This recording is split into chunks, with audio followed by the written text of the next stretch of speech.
Thanks for coming to Tea and Tales. Such a big crowd for Tea and Tales. This must be the cheapest thing going on in town. This is our 6th tea of the season, and the theme this year has been about transportation. So far we've looked at all the challenges early residents faced in improving local road conditions. And all of the tales that we've told you have been based on research we did last year for our transportation exhibit, which is just next door. One of the themes in the museum's collection mandate is those who were here first. So one of our panels in the transportation exhibit is about first trails. To provide accurate information about first trails, however, we needed to rely on some local experts. So we used the local expertise of Johnny Jones and the Lil'wat Land and Resource Department, as well as anthropologists Dorothy Kennedy and Randy Bouchard, who generously donated a lot of time to proof our panels and make sure our information was accurate and true. So we're really grateful that Randy and Dorothy could make the trip to Pemberton today. They came over from the island, and they're going to share their knowledge about first trails based on their ethnographic research and the book that they wrote called The Lilwat World of Charlie Mack. They've also brought a collection of these books here to the museum so that we can sell them. So if you can't get one today, we will have a stock.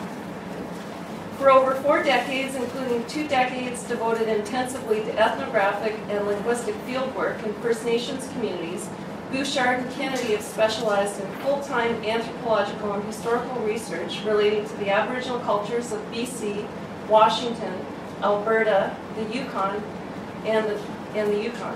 They've co-authored hundreds of reports and publications relating to the ethnography and ethno-history of Aboriginal peoples. We're also grateful for the assistance of Johnny Jones, who's a cultural resource technician with Lil'wat Nation and has spent his lifetime walking and studying Lil'wat traditional lands. Johnny Jones is a regular contributor to the museum and helps us source hard-to-find information whenever we request it. So thanks for coming today, and thanks to all of you who supported this Tea and Tale programs this summer. And don't forget to join us next week for our last tale, which is called It's a Little Scary in Places, and it's about early Highway 99 when it was still a dirt road. My name's Nikki, and I'm the curator at the museum. I'll introduce you now to Randy and Dorothy and Johnny.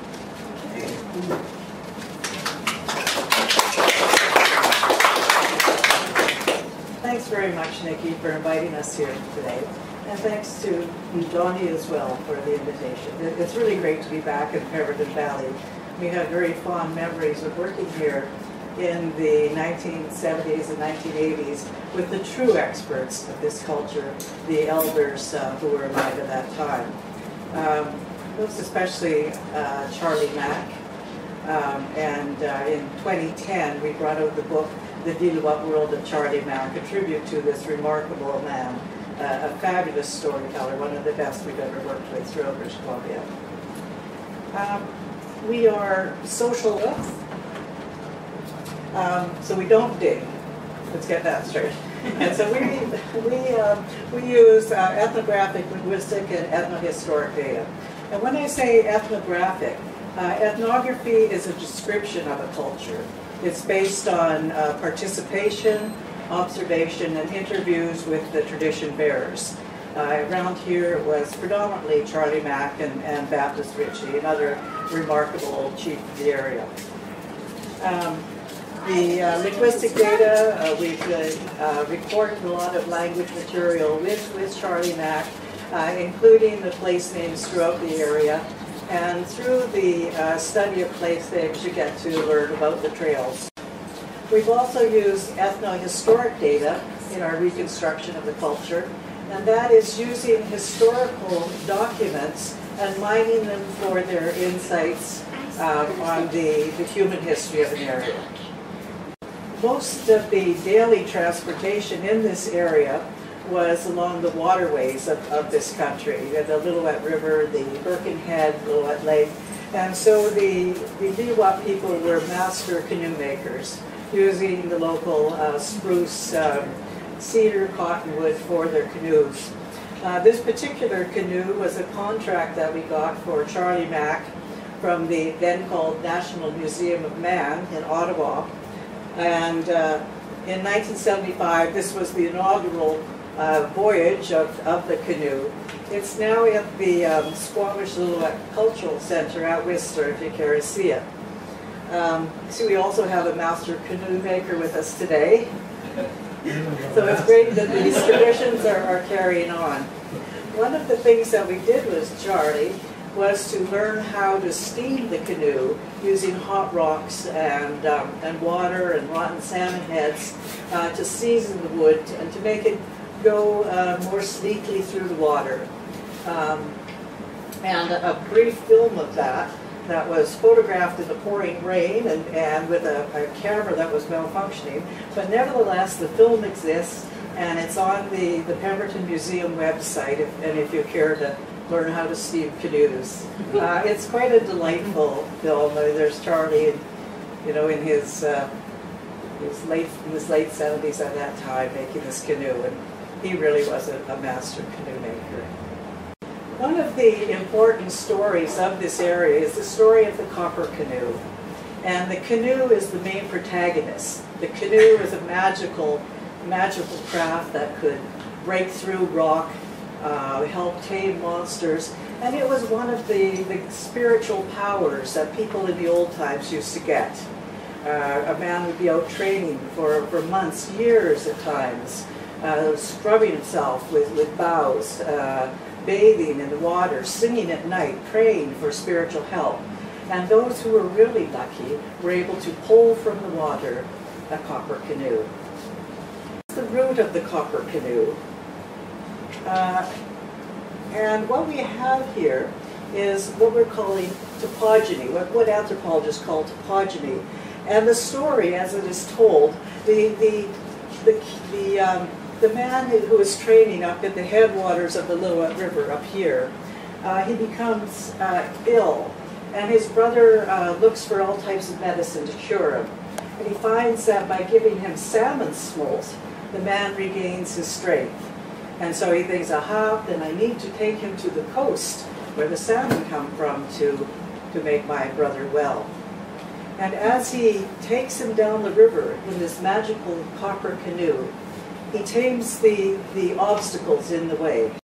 We first tape recorded, in the earlier years, we tape recorded this story with Charlie Mack the first time in 1971. And it was only in the later years, 86, 87, 88, that although Charlie spoke English, he preferred to talk in his own language, and for the very first time, we started to ask him to retell some of the stories in English, although we had already had them translated. And this story took on a whole different significance to Charlie and to us. And it was particularly, how should I say it, magical, because we had interpreted the story in 1971 as having something to do with a sick person and who became a slave, etc., etc. But in fact, this time when he told it, he focused on the copper canoe and the role that this canoe played in uniting feeding the monsters along the Lilwat River Valley and uniting the villages. So it's an extremely important story. We had flown with him in a helicopter in 1988 up to the headwaters of the Lilwat River, and we were going to land and camp there, but that's another story. It's told at the beginning of the book. And we saw for the very first time how the looks of this incredible place. Yeah. We think, I don't know who Betty Talbot is, but we sure appreciate the photo which Johnny Jones shared with us. Is she a local lady? Or? Yes, she is. Yeah, that's a fabulous photograph, and this, of course, is it as it looked in 1988. But it really resonated with us. This is where the canoe cut through, and where they refer to it as being blocked in their own language. You can see the cut made by the prow of the canoe. And then this canoe worked its way down the Lilwat River. And by the way, if you have our book, it's on pages 18 to 28 of the Charlie Mack book. So what was going on here was that the person in the Copper Canoe was taming the country, as Charlie put it, setting things in right for the people who were to follow in the more recent times. And one of the things that he had to battle against was some spatzen or spitzen. It's a type of plant that it's a Popinum cannabinum. It's Indian hemp plant, and it was supposed to be around here, and they had to get through that, so they did. And then, as Charlie said, they kept it going down the river, and then they had to contend with, these are visual representation. He called them mattresses, but in fact, it's Chochatwin in the language here, and it's the mats that they make and use to sleep on, and it had to battle through them to keep going further down the river. They're coming out of those holes in the mountainside, and so they were being attacked by these mattresses. So the Copper Canoe had to battle the mattresses. So what we have here with this ordered set of place names is what we call topogeny. And topogeny is an ordered set of place names that is an external projection of memory, of experience. And so when people tell this story, when they're reciting this travel, the Copper Canoe, they're linking themselves back to the beginning of time.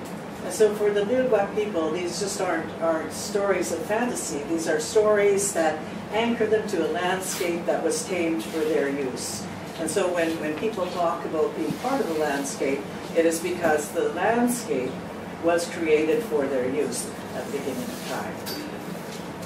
Charlie used to say it's not a fairy tale. He'd say, even though it's called that, which sort of is the equivalent of it, he would always say, "Winach." Like it really was like that. It really was true. So the stories of the Transformers are actually well known, and many people have documented them. Not just us, but James Tate, other people who've come through the area. It's something like changers is what Charlie would call it, the changers, and they traveled through the country. They came up through the Harrison River route, and again I would refer you to what is it, pages 63 to 78, the English version of some of the activities of the Transformers. They're changing the country. They're making things to tame things down, to make certain traits of people that will be henceforth happen because of the actions of these Transformers. They come up the Birkenhead.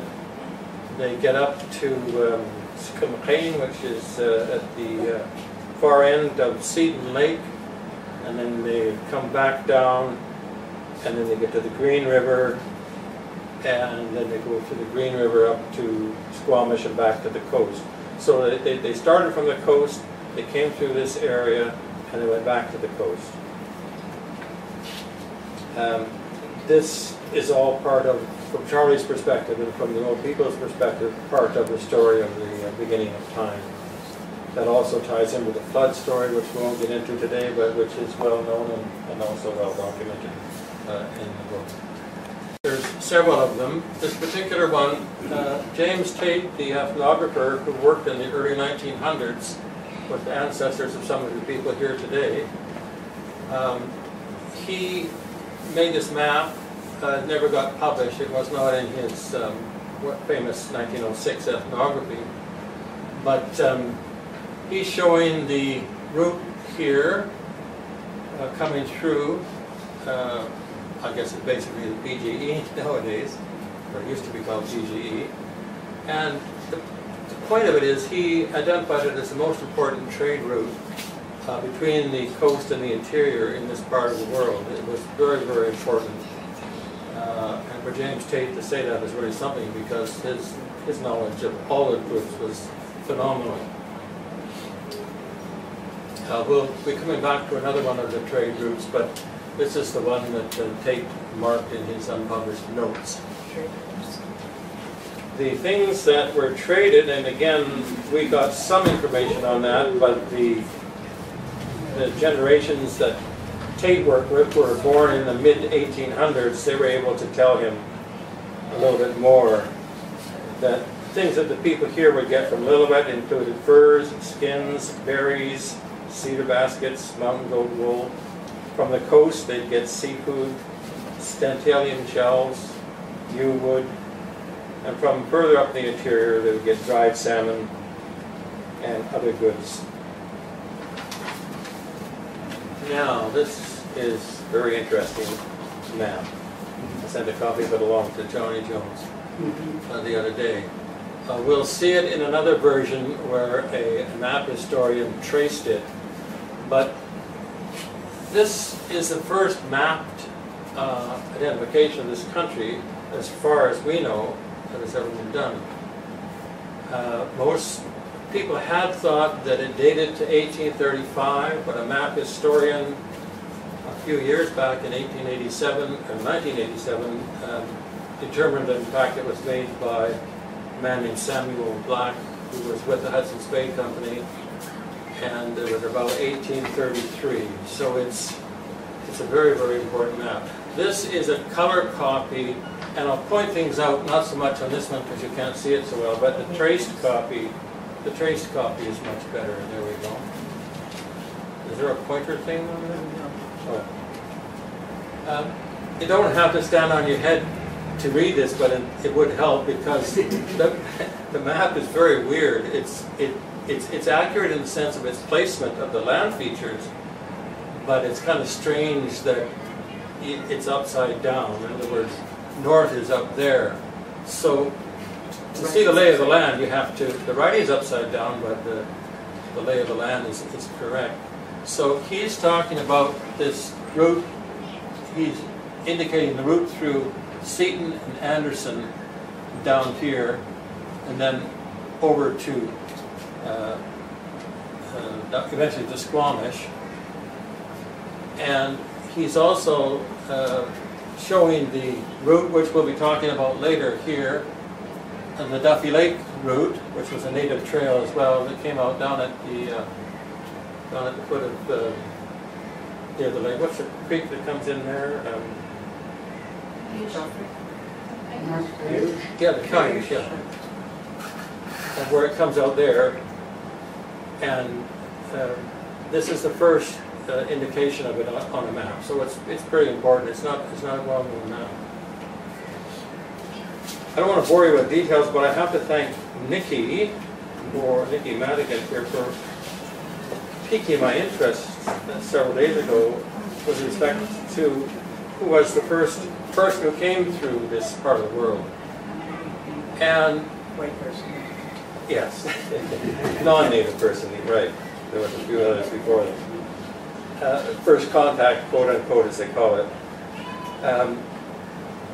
I'll try to make it brief. It was a man named Francis Ermatinger. Now, I've heard that there's different pronunciations of his name, but people in the Hudson's Bay Archives, where we used to go to get old documents in, they're now in Winnipeg, they called it Ermatinger, but he came here in the August of 1827.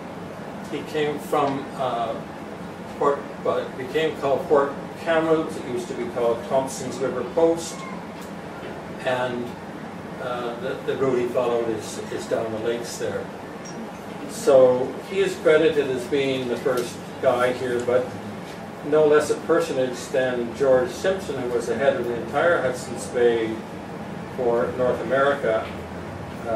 He thought it was somebody else because Ermatinger wrote a report which is lost, which got sent to a man named Archibald MacDonald, so George Simpson credited Archibald MacDonald, so it gets a little bit strange.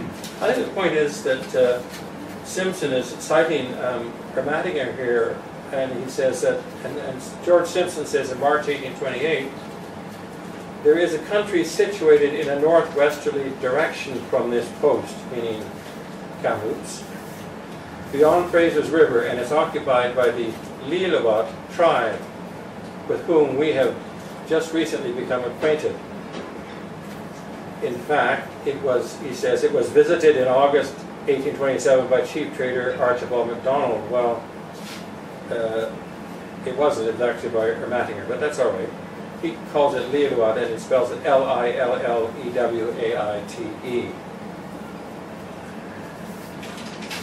So Simpson himself was mistaken. The Ermatinger report is lost. Tis said. I've never seen it either, so we may never know. As far as we know, the next person who came through here was coming from the other port, which had been established the same year that Ermatinger got through here. The Port Langley was established down on the Fraser River, and they investigated the Lil'wat River. They called it Lillewhit. They thought it ran all the way down to the Fraser, not realizing about the Harrison and the lakes there, but they sent people up to explore it, and that's reported in the Port Langley journals, which are wonderful documents dating from 1827 to 1830. And both of these documents refer to the lakes, and I've never figured out what they're trying to say. They refer to the two lakes, Anderson and Seton, as one calls them the Pesilive. It's obviously an anglicization of a native term, and I don't know what it is. P-E-S-I-L-I-V-E, and another spelling is P-I-S-H-A-L-C-O-E. I just don't know what it is, but they had identified them by some sort of native designation as early as the 1827. That's the first time, and then the second time, as I say, it was in actually March of 1830. So, March of 1830, they go up the Lil'wat River, starting from Fort Langley, and in August of 1827, they had come in through the lakes, the Anderson and Seton. So as far as the documents say, that is the first contact for this area. The people from coming up from Fort Langley way up the Lil'wat River, they got about 20 miles up the Birkenhead, and then they didn't go any farther than that. How much time they spent around here isn't documented, but there might be some more reports that we haven't yet seen. This map of 1833 got modified. Governor James Douglas got a hold of a copy of it, and in 1861 he added some information to it, and then somebody else added some information in the early 1860s. The point is that this is the only map that we're aware of that actually shows the trail coming through from Seine, up over the Seine, and then down through Lizzie Creek. And that brings us to Dorothy Kennedy, who's going to tell you about. Then there's also the remnant of the Sioux River Trail, I am reminded. We think it is the Sioux River Trail, which is why we have that question mark on it. Not 100% certain. The trails that Randy's been describing and that have been documented by some of the early explorers that have gone through here were trails that were in existence. They're native trails. They were being used for travel, for getting resources, for visiting one's neighbor, for going from village to village for societal and ceremonial purposes. But there's one trail, the Seine River Trail, that has only been mentioned in terms of warfare. And the Seine River Trail is mentioned in a number of stories. I think there's about 6 or 7 versions of the story that tells of the last battle between the Lil'wat, the Thompson River people of the Seine area, and the Lil'wat people of the Pemberton Valley. Now, in this story, some of the Thompson warriors get together over at the Seine and say, "Oh, let's go and attack the Lil'wat people. Let's get some women and some loot." And so they come over the mountain by way of the Seine Trail, and they attack the villages down on this side of it.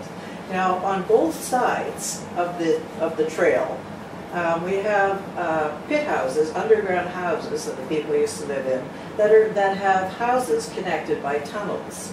So the archaeological record gives us further support that there was this time of hostility between the two groups, and that they were seeking protection with the mode of construction of their homes. In the last battle, the chiefs get together, the warriors rather, get together on the Seine River side and say, let's go attack the Lil'wat, get the salmon, whatever. And they go over and they attack some villages on this side. They burn the houses, they take the loot and the women and some children, and they head back. They get up, some say it's above Lizzie Lake, some say it's over on the Seine River side, maybe around what they're now calling Battle Creek, and they camp for the night. And they don't bother having any scouts or guards, because they say, you know, the Lilwat people, that's a nation of women, ha ha ha, you know, they're not going to attack. And so they're hunkered down in these deep holes in the snow, and they've got a number of them, and they've got a fire in the snow pit, and they've got their women and whatever, and they're settled in for the night. Well, on the other side, in the Pemberton Valley, the people are getting together saying, we want our women back, let's go after them. But, you know, gee, there lives a Katmuk, and they're pretty ferocious, and, you know, there's lots of snow up there. The Indian doctors get together, and they say, no, you know, we've thought about this, we're dreaming what's going to happen, and we think you should go after the women. And so the warriors from this side go up over the divide and attack while they're in these pits. And it's quite a bloody battle, and many Katmuk warriors are killed. But there's a few, some of the lead warriors, who are escaping. And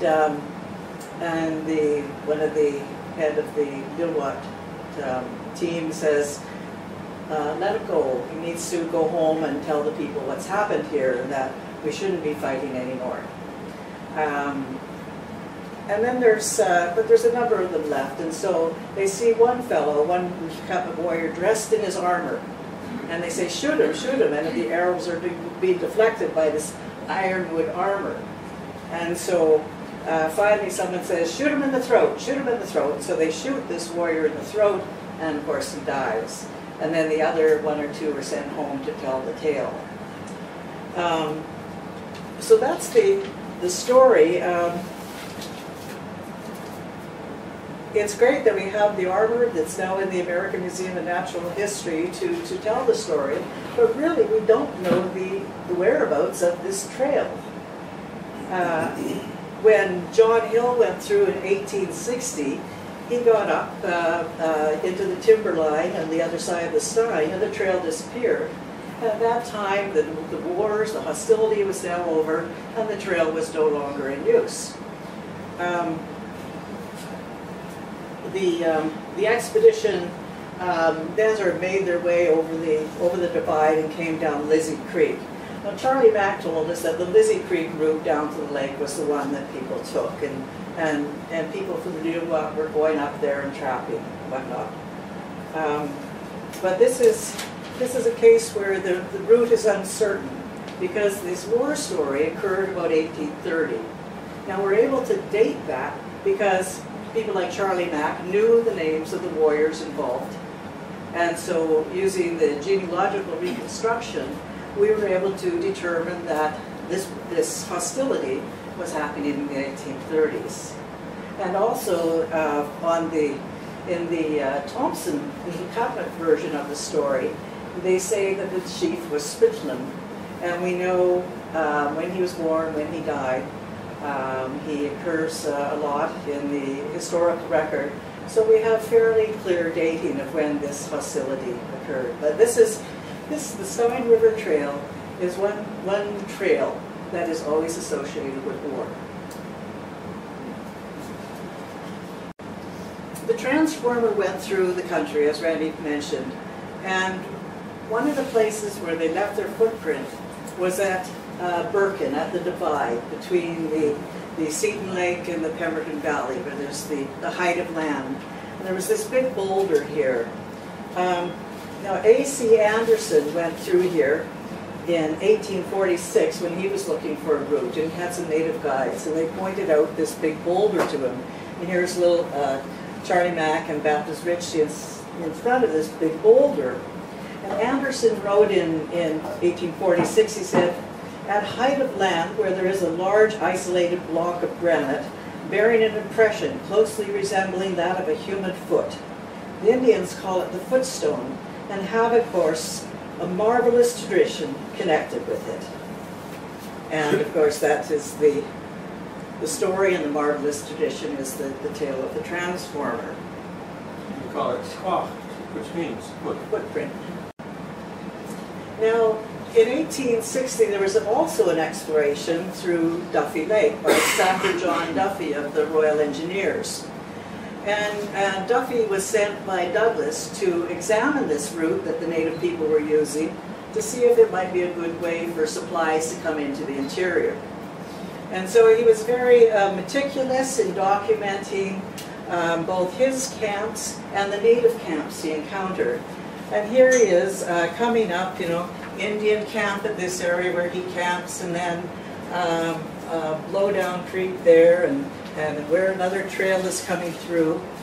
But importantly, when he gets near Duffy Lake, he also talks about another Indian camp, and then he talks about another footprint.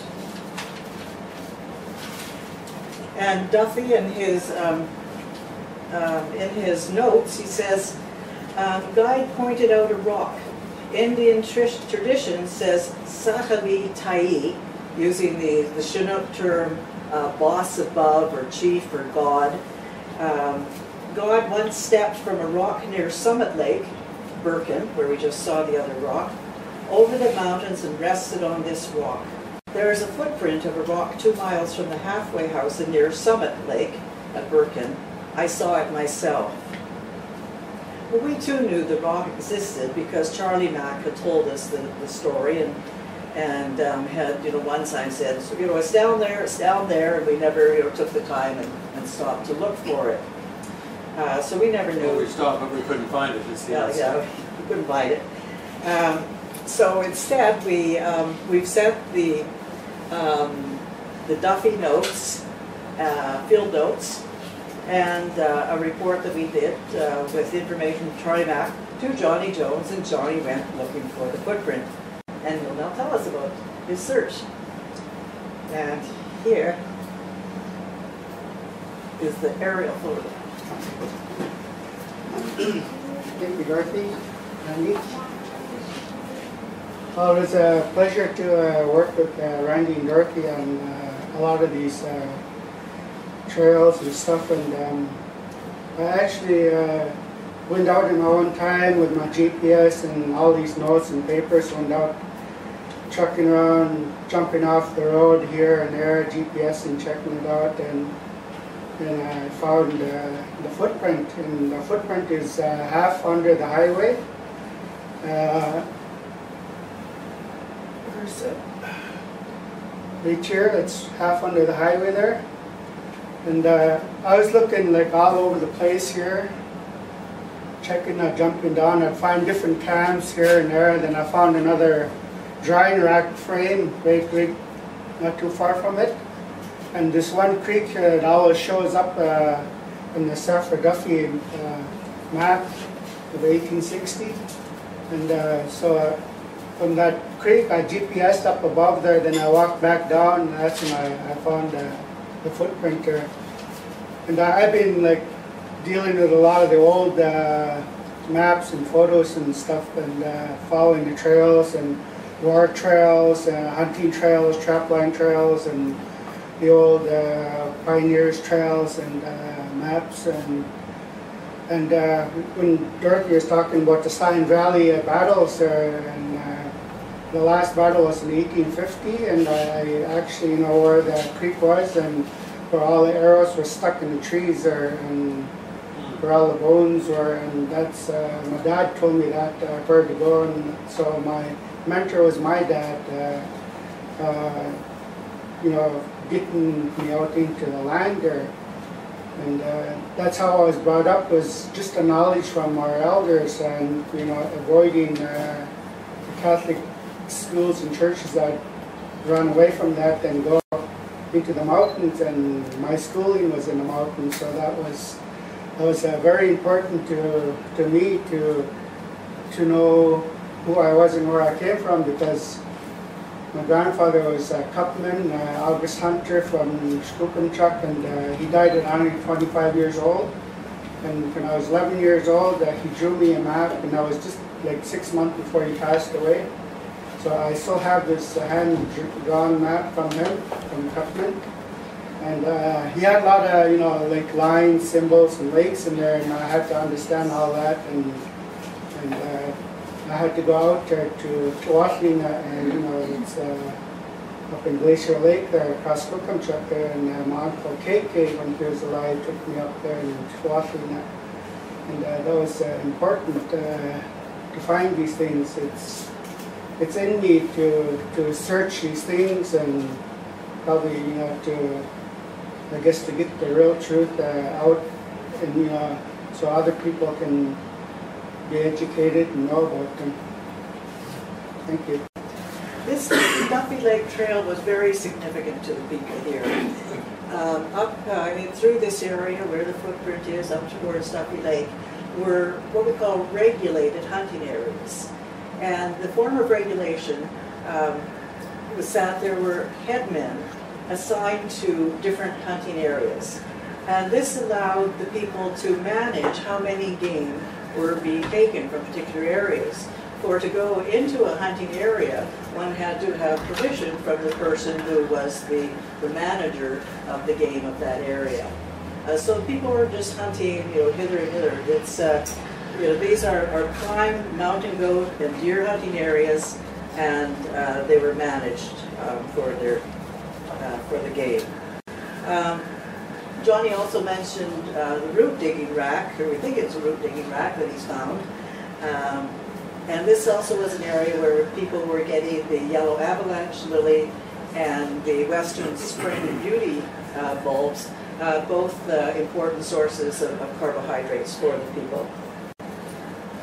So we're left with a footprint on the Burkett Divide and another near Duffy Lake. Of course, we don't know conclusively that this is the one, but gosh, when you compare the two, they certainly look very similar. And it's striking. It is striking. So well done, Johnny, in finding that.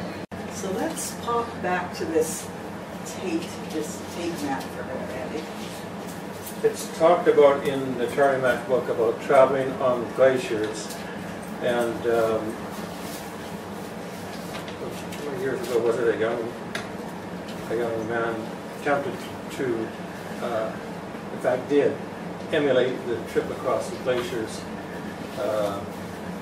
He ended up here, didn't he? He started over in towards Fall River and ended up here. Were you here then when that happened? I don't know who was here when that young man did that, but he did the reverse of the trip, what the old timers told us about. Oh yeah, I remember he dropped by our office there and shook his hand. Yeah. I mean, it was quite amazing. Yeah.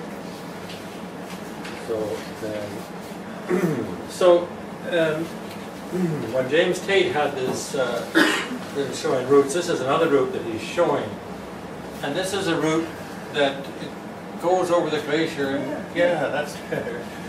Goes over the glacier. They call it but it's up at the head of Lilwat River, and crosses over and comes out at the head of Jarvis Inlet. That too was a trade route.